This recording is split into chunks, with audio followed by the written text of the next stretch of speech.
Welcome to my channel. Dukung channel ini dengan klik like, subscribe, dan aktifkan tanda loncengnya untuk notifikasi cerita berikutnya. Terima kasih.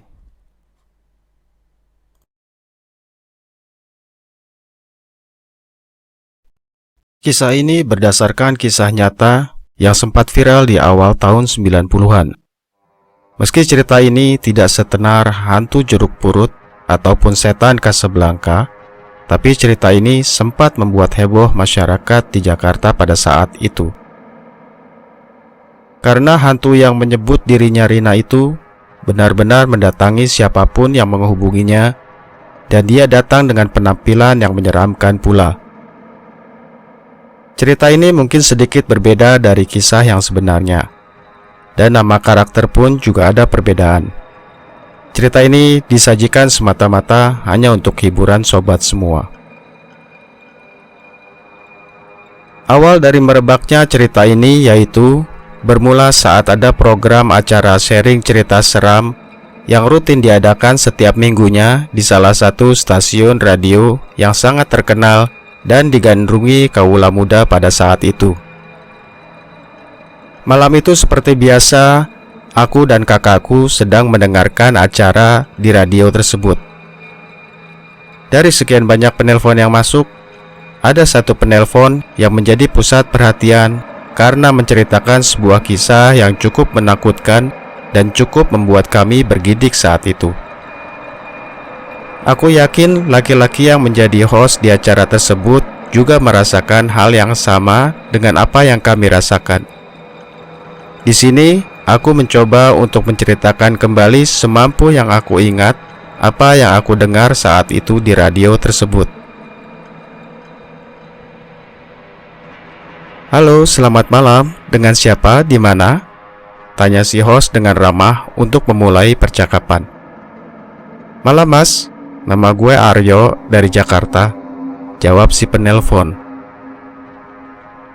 Dengan Aryo dari Jakarta. Oke, kegiatan sehari-harinya apa nih sekarang? Gue saat ini kuliah mas di salah satu universitas di Jakarta, jawab si Aryo. Oh, oke. Berarti lo seorang mahasiswa ya? Lo telepon ke sini pastinya lo punya cerita serem dong yang mau lo ceritain di sini. Mungkin pengalaman pribadi ketemu makhluk halus atau mungkin pengalaman orang lain, tutur si host. Penelpon yang memiliki nama Aryo ini lalu menjawab, sebenarnya sih ini pengalaman orang lain mas, dan ini pengalaman temen deket gue sendiri. Kejadiannya juga baru beberapa hari yang lalu. Oh, jadi ini pengalaman temen deket lo ya, dan kejadiannya juga baru terjadi beberapa hari yang lalu. Oke, kalau begitu silakan dilanjutin aja yuk ceritanya, pinta si host kepada Aryo. Dan Aryo pun memulai ceritanya. Jadi gini mas, ceritanya kan gue sama temen-temen gue berencana untuk nginep di rumah salah satu temen gue itu. Jadi kami berempat tuh waktu itu. Ada gue, Hadi, Tomo, sama Levi. Nah, kita rencana mau nginep di rumah si Levi. Oke, terus? Kata si host sambil terus menyimak dengan seksama. Nah terus biasalah kita ngobrol-ngobrol aja mas berempat. Ngobrol kesana kemari sampai kira-kira jam 1 malam deh. Kita udah pada mati gaya tuh mas. Ya udah masing-masing aja deh tuh. Ada yang baca majalah, ada yang nonton TV. Nah di kamarnya si Levi itu kan ada telepon mas. Gak tahu kenapa si Hadi itu iseng mainin telepon. Dia mencet-mencet aja tuh nomor sembarangan. Dan ternyata ada nomor yang nyambung mas. Dan ada yang angkat pula, cewek lagi. Ah, yang bener loh. Iya bener. Si Adi juga kaget kok malam-malam ada cewek yang angkat telepon. Dari suaranya sih kelihatan kalau dia masih muda. Terus diajaklah kenalan cewek itu sama si Hadi.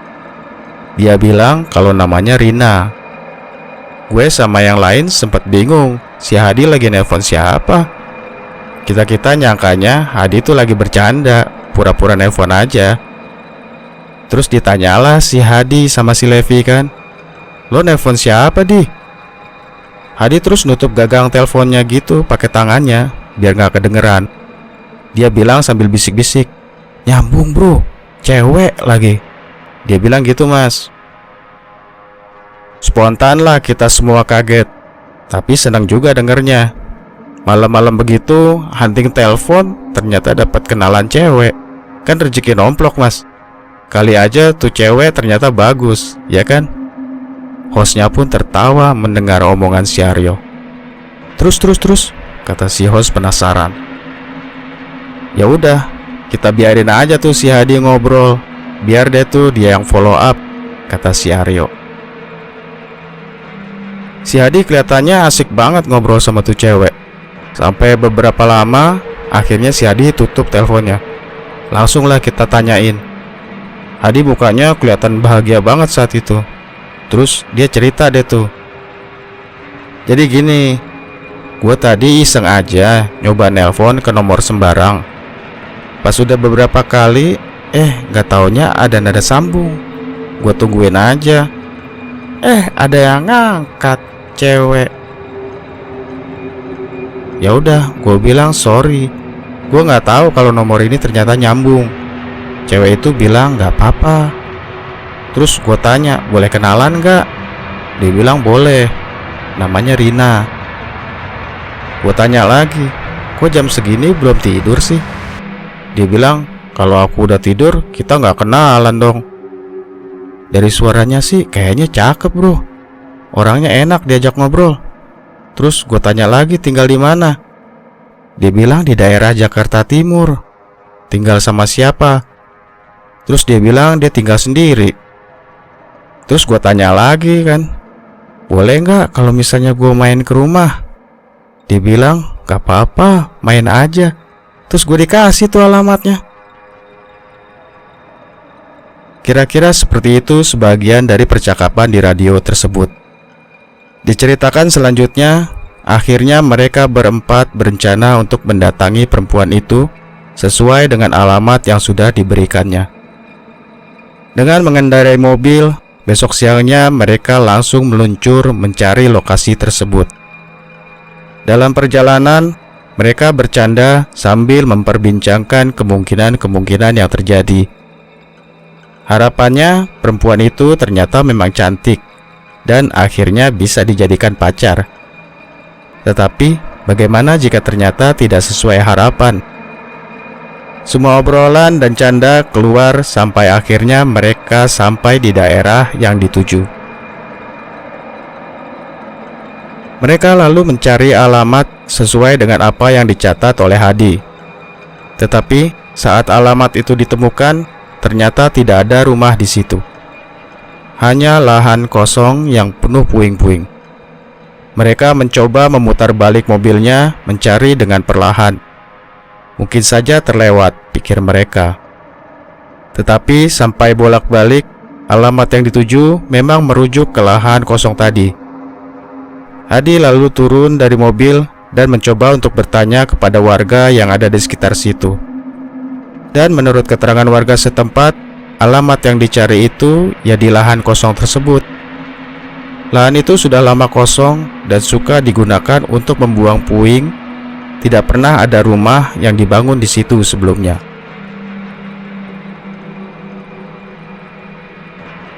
Dengan rasa kecewa, akhirnya mereka pergi meninggalkan tempat itu. Semua merasa kecewa, terutama si Hadi yang merasa dirinya telah dibohongi oleh perempuan itu. Dia lalu meminta untuk berhenti jika melihat telepon umum. Dia ingin menelpon si Rina dan ingin memarahinya karena telah memberikan alamat palsu. Setelah menemukan telepon umum, Hadi langsung menghubungi nomor yang dia telepon semalam. Tapi ternyata nomor itu tidak bisa dihubungi. Berkali-kali Hadi mencoba, tapi yang dia dengar hanya nada tut tut tut tut tut. Hadi merasa heran, kenapa nomor itu tidak bisa dihubungi, sedangkan semalam bisa tersambung. Akhirnya mereka berempat memutuskan untuk pulang saja dan mengambil kesimpulan bahwa Hadi sebenarnya sudah dikerjain oleh seorang wanita. Ternyata hal ini benar-benar membuat Hadi merasa kecewa. Dia terus kepikiran dan ingin sekali berbicara dengan si Rina. Dia teringat kalau dia semalam bisa menghubungi Rina di atas jam 12 malam. Lalu dia berpikir, mungkin saja nomornya bisa dihubungi jika malam hari. Akhirnya saat di rumah, Hadi mencoba menghubungi Rina kembali. Dia mencoba menelpon dari jam 9 malam, tapi tetap tidak ada nada sambung. Sampai akhirnya setelah di atas jam 12 malam, nomor itu bisa dihubungi. Akhirnya nyambung juga, pikirnya. Dengan rasa dak-dikduk, dia menunggu Rina mengangkat teleponnya. Dia ingin sekali mendengar penjelasan Rina tentang alamat yang diberikannya itu. Tidak beberapa lama, akhirnya telepon ada yang menjawab. "Halo?" dengan suara yang lembut. "Halo, Rina ya? Ini gue, Hadi, yang kemarin malam telepon," kata Hadi sambil memendam rasa kesalnya. "Oh iya, apa kabar? Kamu lagi di mana?" tanya Rina. "Gue lagi di rumah." "Kok lo tega sih ngasih gue alamat palsu?" tanya si Hadi tanpa panjang lebar. "Palsu gimana?" "Enggak kok, beneran. Itu alamat rumah aku," jawab si Rina dengan nada yang kalem dan tenang. Mendengar suara Rina yang lembut, amarah Hadi menjadi mereda. Hadi jadi berpikir mungkin memang dirinya yang salah. Lalu dia mencoba menceritakan apa yang terjadi. "Tadi siang gue sama temen-temen gue nyari rumah lo. Kita udah ketemu alamat yang lokasi semalam, tapi nggak ada rumah di situ, cuma lahan kosong. Kita juga udah tanya ke orang di sekitar situ. Alamatnya sudah sesuai, tapi katanya dari dulu nggak pernah ada rumah di situ. Ini beneran gak sih alamatnya?" tanya Hadi. "Iya bener, rumah aku di situ. Ada kok rumahnya," jawab Rina. "Emang kenapa sih? Emangnya Hadi mau ketemu aku?" tanya si Rina balik. "Iyalah, gua kan pengen tahu yang namanya Rina tuh kayak gimana, rumahnya di mana. Masa cuma lewat telepon doang?" jawab Hadi. "Ya udah, beneran deh mau ketemu?" tanya Rina sedikit menggoda. "Iya bener," kata Hadi. "Ya udah, kalau mau ketemu aku, kamu nengok aja ke belakang. Aku ada kok di belakang kamu." "Ah serius dong, gue mau ketemu nih," kata si Hadi menanggapi lelucon Rina. "Iya bener, kamu coba aja nengok ke belakang." Hadi sama sekali tidak merasa curiga. Dia menganggap Rina sedang menggodanya. Dengan santai dia membalikkan badannya sambil berkata, "Mana?" Begitu melihat ke belakang, alangkah terkejutnya dia. Ternyata benar ada sosok perempuan berdiri di belakangnya. Wajahnya putih pucat, mengenakan pakaian serba putih, dan di lehernya terbelit syal yang berwarna putih tapi berlumuran darah dari leher hingga ke bajunya. Perempuan itu berkata, "Katanya mau ketemu." Hihihi. Suara tawanya sangat menyeramkan. Dan seketika itu pula Hadi langsung jatuh pingsan. Keesokan harinya, Hadi langsung menceritakan hal ini kepada teman-temannya. Mereka semua percaya tidak percaya dengan cerita si Hadi. Mereka pikir Hadi berbohong atau mengada-ngada. Hadi mencoba meyakinkan teman-temannya dan berkata, "Kalau tidak percaya, coba aja sendiri." Akhirnya, salah satu dari mereka yang bernama Tomo merasa berani untuk mencobanya dan berniat untuk membuktikan omongan si Hadi. Berdasarkan petunjuk Hadi, untuk menghubungi Rina harus di atas jam 12 malam. Maka malam itu Tomo menunggu hingga lewat dari jam 12, lalu mencoba untuk menelpon Rina. Tut, tut. telepon pun tersambung. Tak berapa lama, akhirnya Rina mengangkat teleponnya. Tomo mencoba untuk berbincang-bincang seperti biasa, sampai akhirnya dia memberanikan diri untuk menceritakan apa yang dialami oleh Hadi. Saat itu, Tomo tetap masih belum percaya. Bahkan ketika Rina mengatakan bahwa dirinya memang hantu, dia menganggap semua hanya bohong belaka. Tomo bahkan menanyakan bagaimana Rina bisa meninggal dunia. Rina mengatakan bahwa dia mati dibunuh dengan cara lehernya digorok dengan pisau. Tomo masih tidak mempercayai semua itu dan mengatakan bahwa dia ingin bertemu dengan Rina. Seketika saja Rina muncul di hadapannya dengan ciri-ciri yang sama dengan yang diceritakan si Hadi. Tomo pun lari ketakutan sampai akhirnya dia jatuh pingsan juga. Kembali ke percakapan antara host dengan Aryo. Itu beneran, Yo? Maksud gue, lu gak ngarang kan? Tanya si host dengan suara yang terdengar sedikit tercengang saat itu. Beneran, Mas. Sumpah, gue gak bohong. Itu kejadian dialamin sama teman gue sendiri, kata Aryo. Terus, lo tahu gak nomor teleponnya berapa? Tahu, Mas, jawab Aryo. Nomornya rada aneh gitu, kayak nomor telepon salah satu layanan darurat, tapi urutannya dibalik dari belakang ke depan. Lo keberatan gak kalau gue minta sebutin nomornya berapa? Aryo lalu menyebutkan nomornya. Aku pun segera mengambil selembar kertas dan pulpen dan ikut mencatat nomor tersebut. Tidak berapa lama kemudian, akhirnya obrolan mereka selesai. Aku dan kakakku lantas membicarakan tentang cerita tersebut, dan akhirnya kami memutuskan untuk mencobanya. Tetapi karena telepon rumah kami dikunci, maka dengan terpaksa kami harus telepon dari telepon umum. Esok malamnya sekitar jam 11 malam, aku dengan kakakku keluar naik motor untuk mencari telepon umum yang sepi.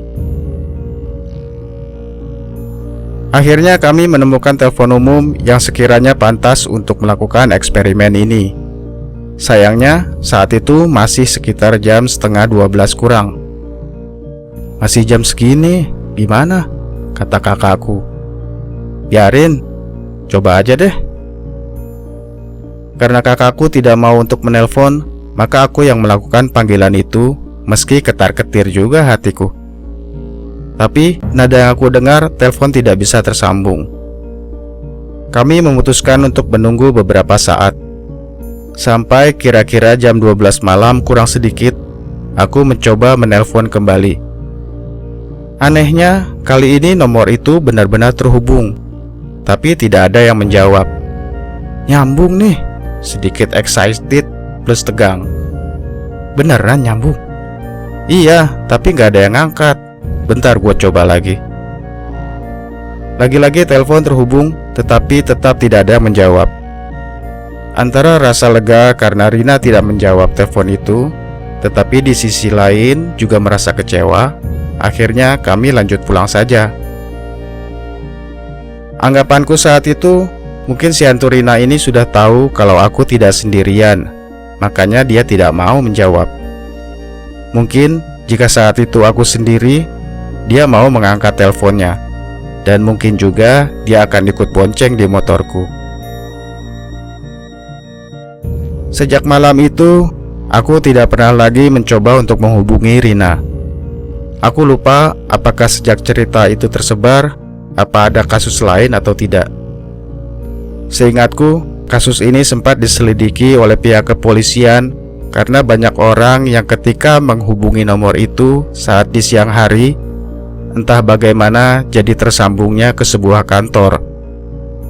Mereka selalu menanyakan apakah benar ini nomor teleponnya Rina, dan hal ini tentu sangat meresahkan.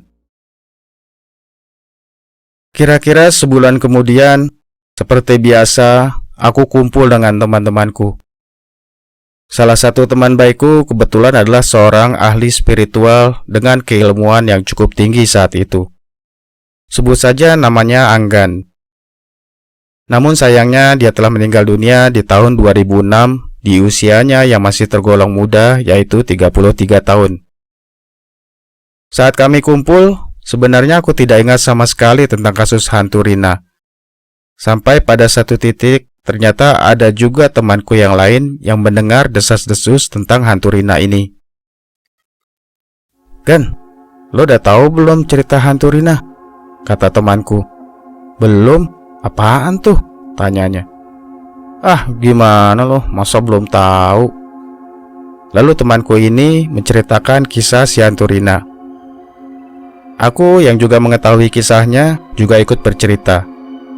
Mendengar cerita tersebut, Anggan dengan keilmuannya mencoba mencari tahu tentang kebenaran cerita ini.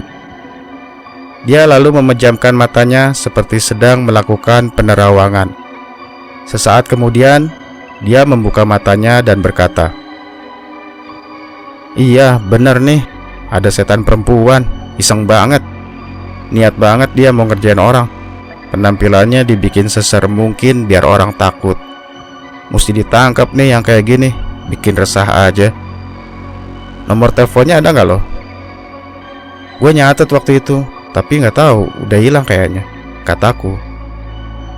Temanku lalu memejamkan matanya kembali, dan sesaat kemudian dia bilang sambil cengengesan, "Ya, gue udah dapet nomornya. Biarin, ntar malam gue telepon dia, gue suruh datang ke rumah." Malamnya kami stay di rumah Anggan, dan kami hanya bertiga saat itu. Setelah lewat jam 1 malam, Anggan keluar dari kamar, katanya ingin menelpon si Rina. Tidak beberapa lama, dia akhirnya masuk lagi ke dalam kamar. "Gimana, Gan? Nyambung?" "Nyambung," katanya. "Terus diangkat nggak?" "Diangkat." "Terus lo ngomong apaan?" Gue tantangin dia. Gue bilang kalau berani lo datang ke sini aja.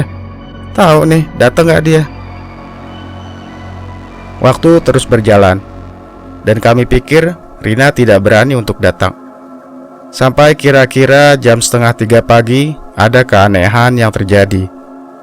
Sekilas tercium bau kembang, dan lalu berganti menjadi bau anyir yang luar biasa. Ternyata si Rina benar-benar datang. Tiba-tiba kain hordeng yang menutupi jendela di kamar itu tersembul. Seperti ada angin kencang yang masuk melalui jendela. Anggan langsung bangun dari duduknya, dan matanya tampak melihat sesuatu. Aku dan temanku satunya sama sekali tidak melihat apa-apa. Lalu kami lihat dia berbicara sendiri ke arah dekat jendela. Dia tampak memegang sesuatu dengan tangan kirinya, dan tangan kanannya menampar-nampar sesuatu yang kosong. Kemudian selanjutnya dia terlihat seperti membungkuk, tapi tangan kirinya masih mengepal sesuatu. Kami tidak mendengar lagi dia berbicara saat itu. Sesaat kemudian, tampak dia melepaskan genggamannya dan kembali duduk bergabung bersama kami. "Siapa, Gan? Si Rina, Gan?" "Iya."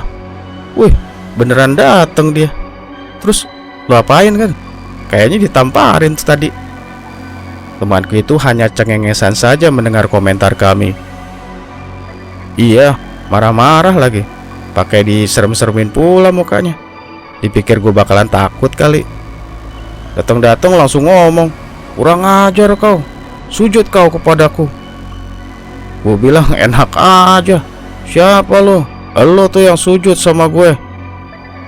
Terus gue jambak aja rambutnya.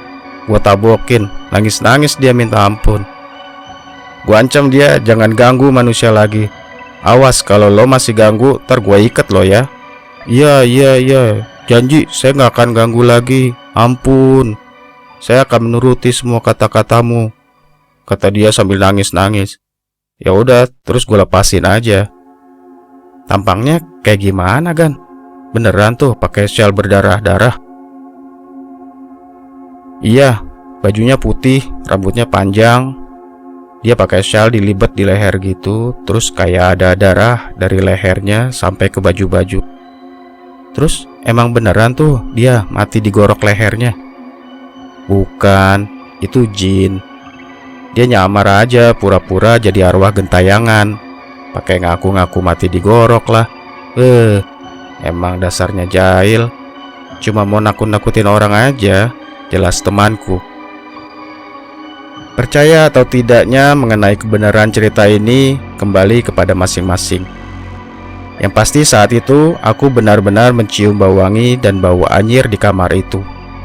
Dan adanya angin kencang yang masuk melalui jendela hingga menyibakkan hordeng jendela di kamar itu. Semenjak kejadian itu memang tidak pernah lagi terdengar rumor mengenai si hantu Rina. Dia benar-benar lenyap seperti ditelan bumi, dan kisahnya pun hilang bersama waktu. Saat aku tanya kepada temanku, kemana si Rina sekarang? Dia berkata bahwa Rina sudah menikah dengan salah satu jin peliharaannya, dan mereka sekarang tinggal di suatu tempat di daerah Depok, tanpa mau menyebutkan secara pasti di mana lokasi mereka berada. Rina tidak pernah lagi mengganggu manusia. Baik Sobat DM, begitulah kisah si hantu Rina yang sempat bikin heboh di Jakarta di tahun 90-an. Mungkin hikmah yang bisa dipetik dari cerita ini bahwa Arwah Gentayangan sebenarnya hanyalah penjelmaan dari jin-jin fasik yang selalu mencoba untuk mengganggu manusia. Cukuplah kita berlindung kepada Allah Subhanahu wa Ta'ala melalui ayat-ayat suci Al-Quran, maka mereka akan lemah jika kita meyakininya. Gunakanlah ilmu dan pengetahuan kita dengan bijak untuk menghilangkan kemungkaran dan kesesatan, bukan justru menambah kerusakan dan kesesatan di muka bumi ini. Jangan sungkan untuk memberikan komentar mengenai video kali ini. Semoga kalian semua terhibur dan semoga bisa menambah wawasan kita semua. Jika kalian menyukai video kami, jangan lupa untuk klik like, subscribe, dan aktifkan loncengnya. Sampai bertemu di kisah selanjutnya. Terima kasih.